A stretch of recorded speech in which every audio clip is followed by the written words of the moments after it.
I love pot. I love it. People think that I actually have a problem with pot, but I don't remember their fucking names, so that doesn't matter to me. Doesn't affect me at all.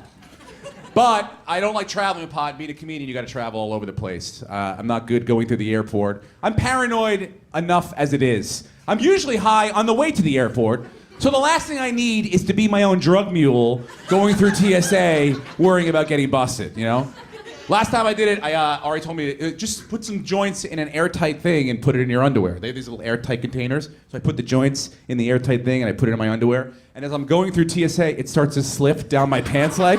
And now I'm like, oh boy, if it falls out, this is it. So I'm dead legging it the rest of the way through the airport. Just like, please. People are like, can we get the man with cerebral palsy a wheelchair, please? Please. So I don't do that anymore.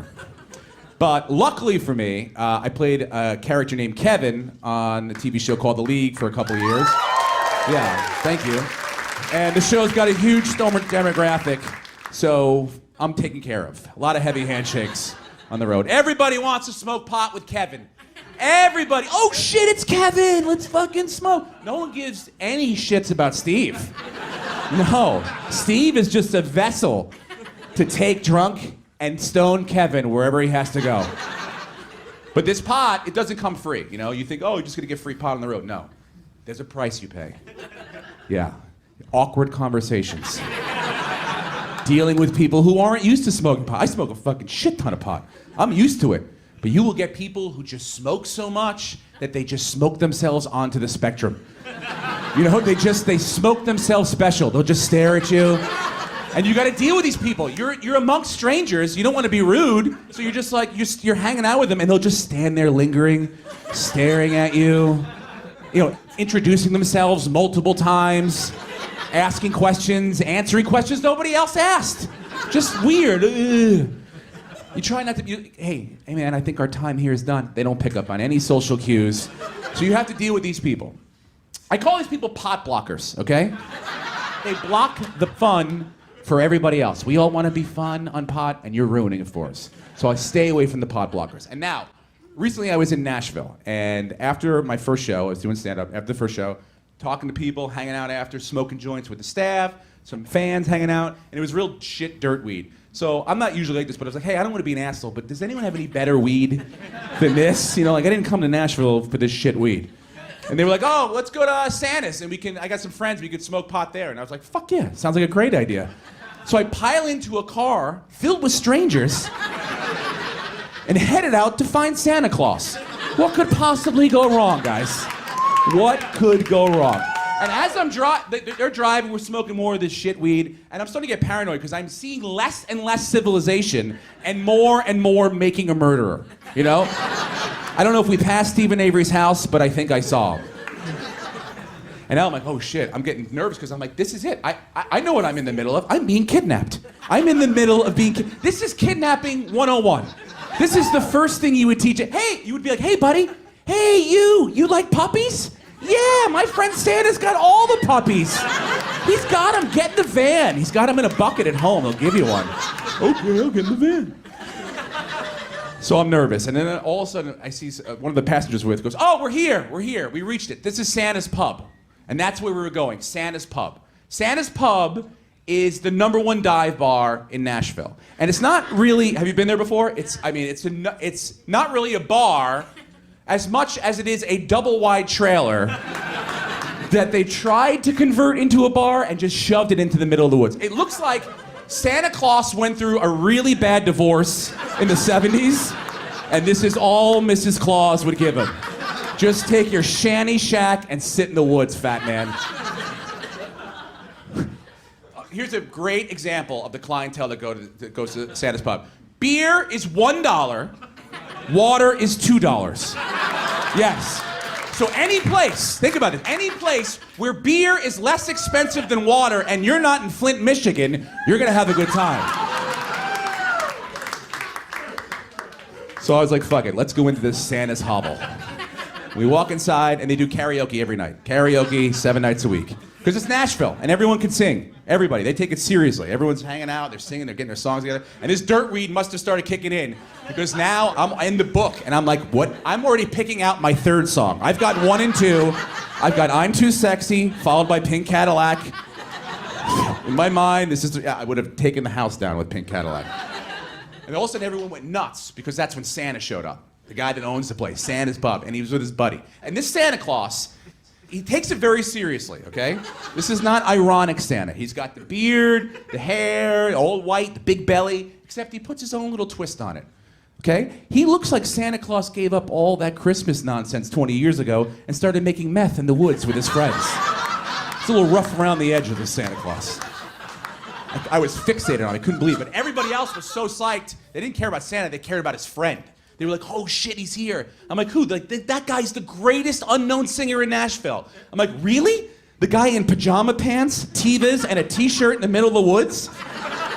They're like, oh no, that guy's got a voice of an angel. I'm like, oh sure, I heard that's how Springsteen started out too.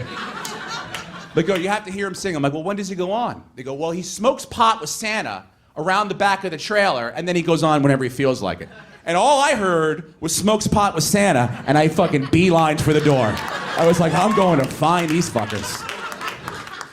30 seconds later, I am slopping through the snow in Jordans around the back of this double wide trailer, pitch black, I can't see anything, and all I'm going is, Santa? Santa? Is Santa here? Finally, I look over and I see 3 people. I see Santa Claus, the angel voice guy, and a third person who was holding court. The guy was in the middle of a conversation talking. And I walked up to them, right? And they must have heard me coming because they stopped talking and they were shocked. I guess that's the way you would be if a stranger came tumbling out of the woods and interrupted your conversation. So I didn't want to seem weird. So I just was like, okay, I'm just going to introduce myself. So I walk up to Santa and I was like, hey, Santa. Hey, my name is Steve, and I'm super excited to meet you, and I really love your place. And he just stared at me like, does this motherfucker think I'm the real Santa Claus? He probably thought, like, is he gonna sit on my lap and tell me he wants a 10-speed for Christmas next? So I was like, oh, okay, strike one. So I turned to the second guy, the angel voice guy, and I'm like, hey, man, my name's Steve. Nice to meet you. I heard you got a great voice. You going on tonight? And he's like, yup. And I was like, angel voice just left me for dead. And I was like, strike two. So I turned to the third guy, and before I could say anything, he goes, hey, I'm Bob. And I was like, oh, okay, cool. All right, Bob, look at us. What a crew we got out here. We got Crystal Meth Kringle, Susan Boyle, and Bob. Nice, let's smoke pot. Except this Bob wasn't any old Bob, all right? This was just a run-of-the-mill Bob you run into. This guy, his real name was Robert James Ritchie. Does that ring a bell to anyone? Yeah, you may know him by his better-known name, Kid Rock. Yes. I interrupted Kid Rock's conversation, and he wasn't fucking psyched.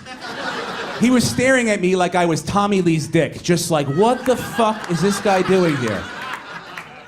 And now I'm starting to put all this together. I was like, I interrupted their conversation. I'm asking questions. I'm lingering. Holy shit, I'm the pot blocker now. Fuck, how do I get out of this? But you know what? I didn't want to get out of it. I wanted to stay there, because how many times in your life are you gonna get an opportunity to smoke pot with Santa Claus and Kid fucking Rock? I mean, if you asked me in 1994, what do you want for Christmas? Smoke pot with Santa and Kid Rock. And maybe instead of Angel Voice, it would have been the fucking Joe C guy, the little guy that Kid Rock used to hang out with. He would have been the other guy there. So I was like, I'm gonna stall and try to wait for someone to pull out some sticky icky and let's get this party going. So everyone is still staring at me like I am a science project. So I go, okay, what do I do next? So I turn to Bob and go, hey Bob, were you gonna go on tonight? And he goes, what do you think? And I just went, okay. And then all of a sudden, thank goodness, out of the front patio, you hear someone go, hey Kevin, we got more weed. And I was like, oh, that's me, guys. I gotta get out of here. And I turned and started shame slopping my way back around the front. And as I got about 10 feet away, I heard Angel Voice go, he doesn't even know his own name. And they started laughing, and I was like, oh, this is a low. This is a true low. So I got up front to the front patio, and everyone was like, hey, did you get to see Santa Claus? Did you find him? I'm like, yeah, I found Santa Claus. And you could have told me Kid Rock was around the corner, too. And they're like, oh, bullshit, Kid Rock. I go, yeah, Kid Rock's right there. He's around the corner. I go, oh, fuck you, Kid Rock's there. I go, listen, I understand that I am a known liar, but Kid Rock, I understand. Trust me, I get it. But I promise you, Kid Rock is 100 feet away around the corner, and they all went for him, and I used that to slowly back my way, and I got into a cab, and I got the fuck out of there. And the cab driver's driving home, and you start to replay what what have I done? This is not good. And I'm like, how do I make up for this? How do I make this better? And I text my friend Chris Porter. Chris Porter, comedian, very funny comedian. He's also great friends with Kid Rock. And I texted him, and I was like, dude, I think I just met Kid Rock, and it didn't go well at all. And just please let him know that I am not mentally challenged. And I went to bed feeling much better about myself. And I woke up in the morning to a text message from Chris Porter. It was a screen grab. And he had cut and pasted exactly what I had sent to him and sent it to Kid Rock. And Kid Rock wrote back, I shit you not. On my son's lives, yes, he is, period. And I can't say I disagree. Thank you guys very much. Thank you.